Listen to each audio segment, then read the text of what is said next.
Alright, so here we are playing this black keys thing. I'm using my ring finger because I use my ring finger.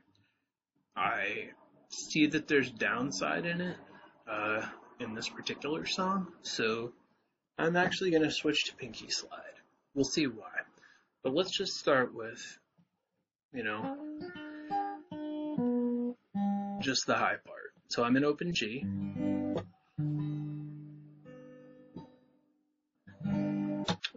Going, in right hand position, I'm on the three high strings and anticipating fifth string bass notes when we start playing them. So I'm just going, and that can be done and I'm really comfortable doing that with a slide on my ring finger. In general, I assume I might teach this song more than once. I chose ring finger because we have to mute behind the slide, and sometimes we're playing bass notes at the same time as slide notes. When it's on my pinky, there's all this, how do I cover the bass, how do I get off the bass string, which is totally doable.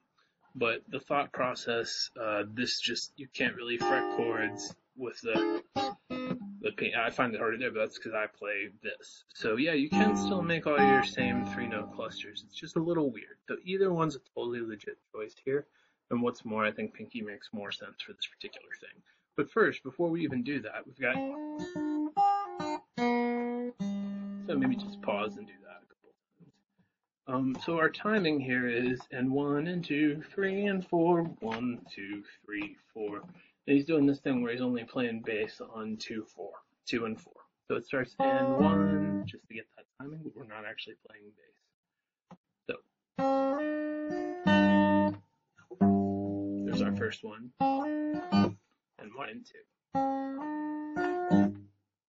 Cool. Then we go. Or Rich just. So there we go. There we are.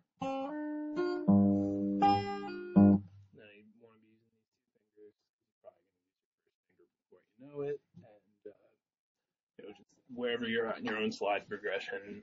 The student I made this video for was having this issue with kind of holding your hand like that versus you're on the strings, you're really close to on the strings. That's us. Cool. So, excuse me. There. And then actually the next part just goes 1, 2, 3, 4. Excuse me. Excuse me.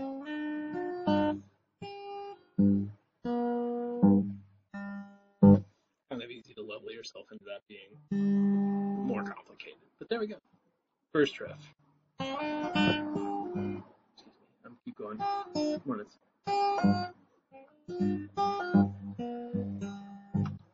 to go 1, 2, and 3, 4.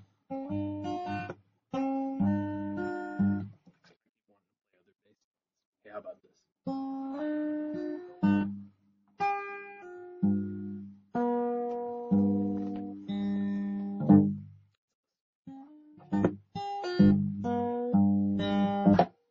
Cool.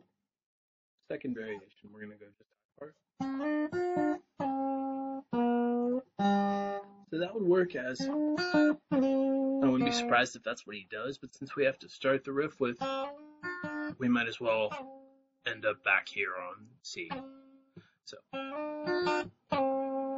if we were doing that and that was the whole riff, I might go ring finger or some. No, never mind. We're just going weird first finger thing. So there's us. We played the third string for the first time. There's your first finger coming in.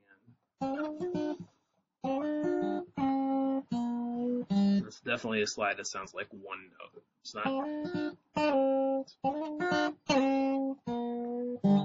Same thumb bass note, same second measure. So.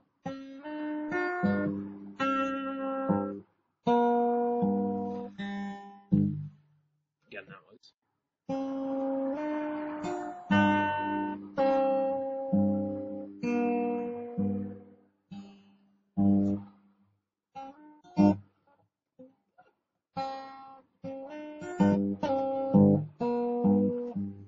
Here we are. Then he starts playing with his slide. So if we look at this whole thing with our whole hand like that, I imagine he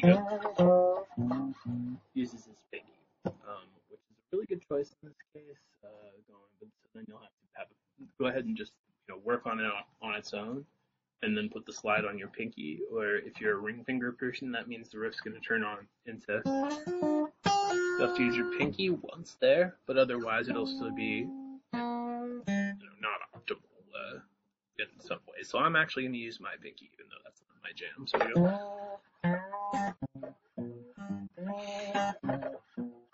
So right hand wise, we're going to need to be on strings 5, 4, 3, 2.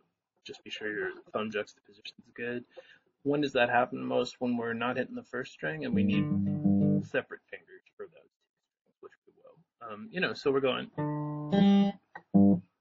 Anyway, we go, and that's a unison. In slow motion, that's.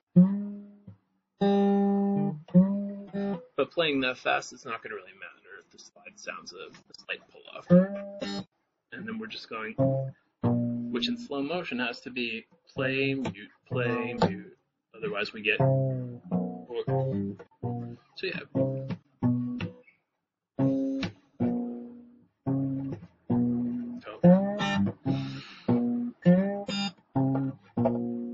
And then we go. And Jeff, this is where we talked about how you can't believe until you get to the note. If we're going, has to be until the precise moment that you get to that. While we're at it, left hand wise, but we're really just. This is like going. If we would be like. Anyway, so. But he's not doing a lot of right hand dampening there. When you're playing that at pace, you want all the overtones actually. So there we are.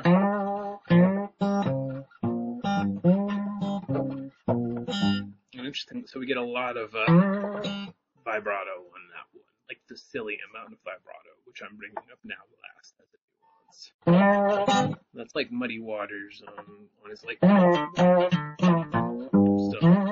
He would really get after it. So we do mean the pitch is wavering, which just has to feel silly. Cool. So then we're going to play.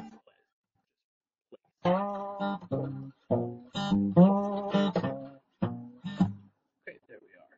I'm going to try all 3 sections for fun. Let's see if I can somehow have this brain power to actually do this well. I think I should be able to. It is the bass line. I could do this in my sleep, playing bass on every downbeat, but not as natural. I'm into it though. Yeah, that's where. Yeah, totally.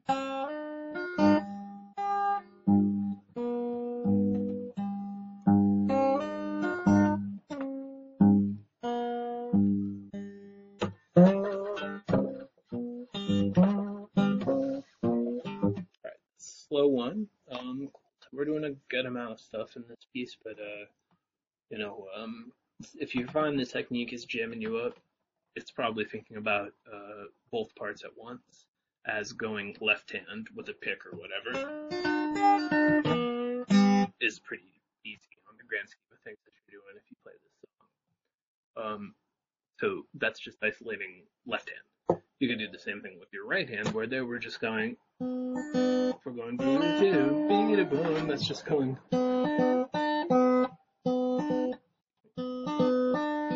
Which you can totally do.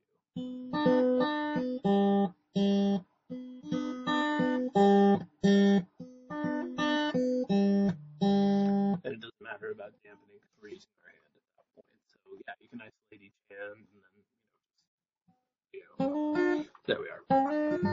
And so forth. Alright, enjoy. Bass line on 2 and 4. Using slide to accent, and one of the few instances where I would actually use pinky slide because of all these types of phrasing where you kind of want to be able to go for the right there particularly is decidedly more awkward than